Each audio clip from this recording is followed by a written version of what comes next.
I could still clearly see the image of my mother walking off into the rainy night.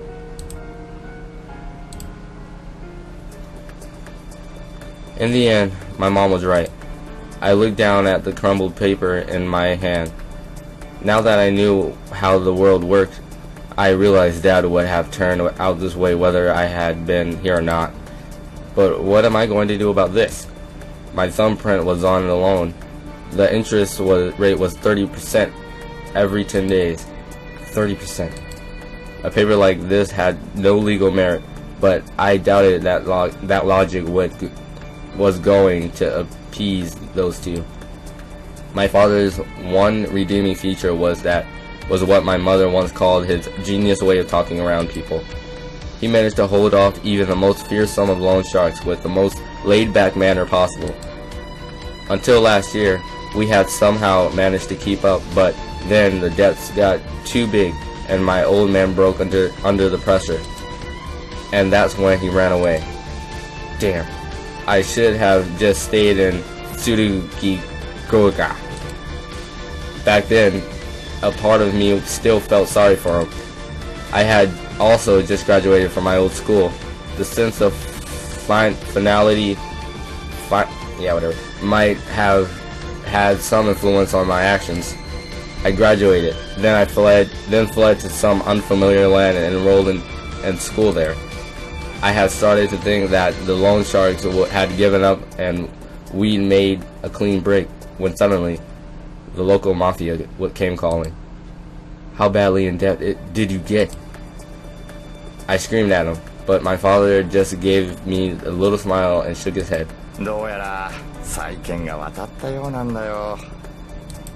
My father's skill as a hustler had just made the situation even worse. Unable to get around his skilled way with words, the creditors had sold his loan to the mafia, and the force they used to collect our debt was on a completely different scale. My father wheeled the deal and dealed, but in the end, he only bought us a year. And now we had once again returned to Tsurugikoga.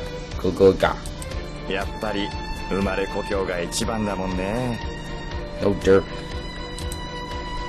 I was mad about the short notice as usual, but I couldn't say I wasn't glad to be going back home. I had just finished my first year at school, so it was a good time to transfer. The problem was that since you never earned any money, the loan wasn't going to just disappear. This time, I didn't even have a chance to catch my breath. A new creditor would come calling soon. That was the goons. Their efforts to collect were much more violent. I had known we couldn't keep up this life much longer, but still, I never thought it would end like this. I was finally ready to abandon my old man. In my heart, he was no longer my father. From now on, I would just call him the bastard. But even so, what was I going to do? In the past, if a loan shark or a mob guy approached me, I could point them at that bastard, and that would be that. On the few occasions they'd gone after me, I could admit that the bastard had still helped me out. But now that he was gone, I had to deal with it on my own this time.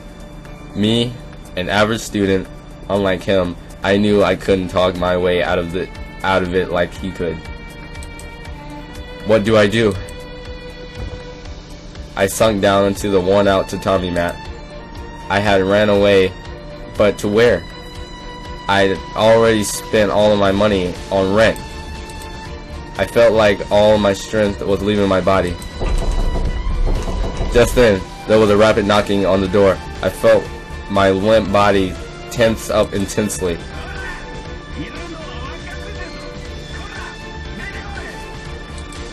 Whoa! I thought I could pretend I wasn't home, but the door was so thin, they could easily break it down.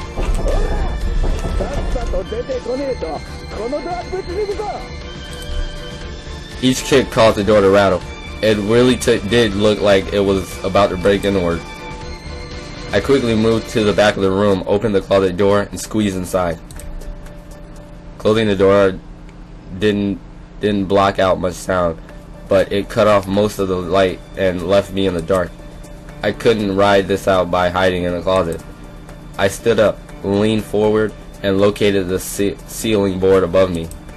I lifted it up and set it aside. Restraining the urge to cough from the dust, I pulled myself up above the ceiling.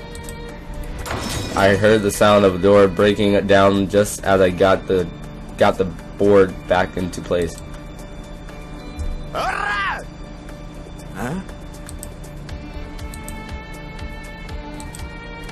There was a crawl space in the ceiling, and despite it being a tight fit, I managed to make it through. From there, I made it outside, climbed down the rain gutter, and ran off at full speed. 親父、どうもイルスじゃなかったみたいですね。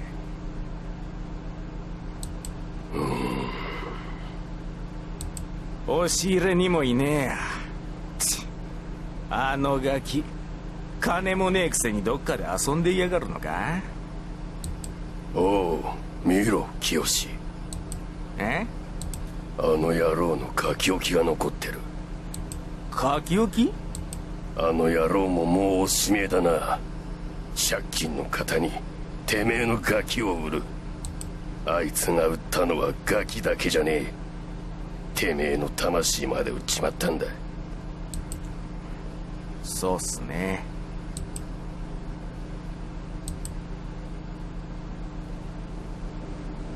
Jeez, that was intense. I like the sound effects in this game. That was yesterday. I had spent most of a full day just wandering around the city. I skipped work today just in case. I didn't want to make trouble for them, calling in absent right after I start. If this continued, I'd be fired after 3 days. If I didn't get my first month's pay, all the work I'd done would have been for nothing. I was starting to miss the rundown apartment. At least it had a ceiling and a floor. Jeez. I didn't want to sleep on the street. I was tired to begin with and napped on the park bench for a while, but now I was just exhausted. I'll end up dying in the streets at this rate. The fact that I wasn't joking showed just how grave my situation was. I checked the contents of my wallet again. 100 yen coins, 1. 10 yen coins, 6. That was all. I had no paper bills, nothing of use. I thought about running out to an automatic loan machine, but I knew better than anyone than that once started borrowing money, you'd never stop. And I wasn't sure if they'd lend money to a student anyway. That's right. What will I do about school? How was I supposed to get any learning done in a situation like this? Due to my unique situation, the school agreed to defer my tuition payment, but there was no way I could pay it with the goons after me. The more I thought about it, the more I realized how badly I was trapped. I hung my head in the middle of the street. Somewhere inside me, I knew that there was no way out. Although the hunger, cold, and exhaustion made it hard to get my thoughts together. People passed by, shooting me concealed glances, but I looked straight ahead and watched them walk by with lonely thoughts in my heart. Those people all had homes to return to, warm houses with families waiting. I didn't have anything. The realization that I was all alone in the world suddenly pierced my mind like an arrow. It wasn't like I wanted to live with this free-floating father of mine. But even so, the sudden realization caused my vision to blur.